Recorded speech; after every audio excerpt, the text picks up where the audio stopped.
Seo an scéal Jeaic agus an Gas Pónaire, Déanaigí na gluaiseachtaí in éineacht lom. Bhí conaí Jeaic agus a bhamí I dteachín beag. Dír mami Jeaic Betty an bháú thuairt go dtí an marige le díal, mar heastaí airgid mhuthú chun bia a cheannach. Dog Jeaic slán ag mami agus dimí leis go dtí an marige le Betty. Tar éis tamil tháinig fear a raibh chula éide ildáta cófada lo. Tharraigh sé mála de fónarí dríochta de Jeaic. Tá dúradh sé Betty dó. Ní raibh mami ro hósta.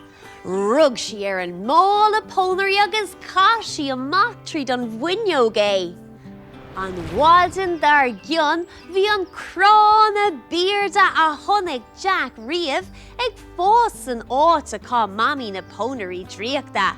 Thosí sé ag dreapa agus suas leis nó gur shric sé bór an crín, áit a raibh caisleán mór míaltach.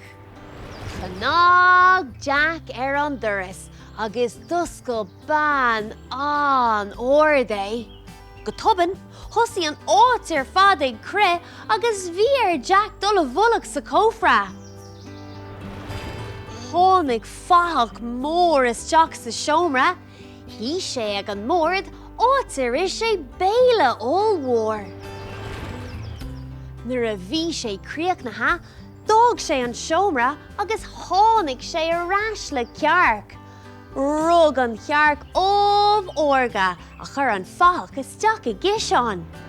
An sin fuair sé chlóirseach órga.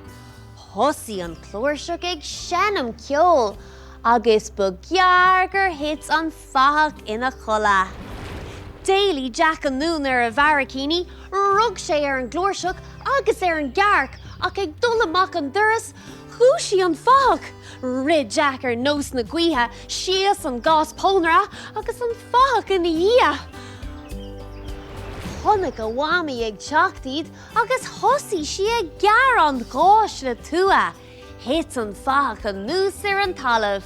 Ní raibh Jeaic ná a bhamí bucht arís go Joe. Bhí siad cósósta a bheith arás sa bhaile arís, agus geall Jeaic nachrachadh sé achtra bit eile. Go ceann tamil rénos. Sin agah an scéal Jeaic agus an Gas Pónaire.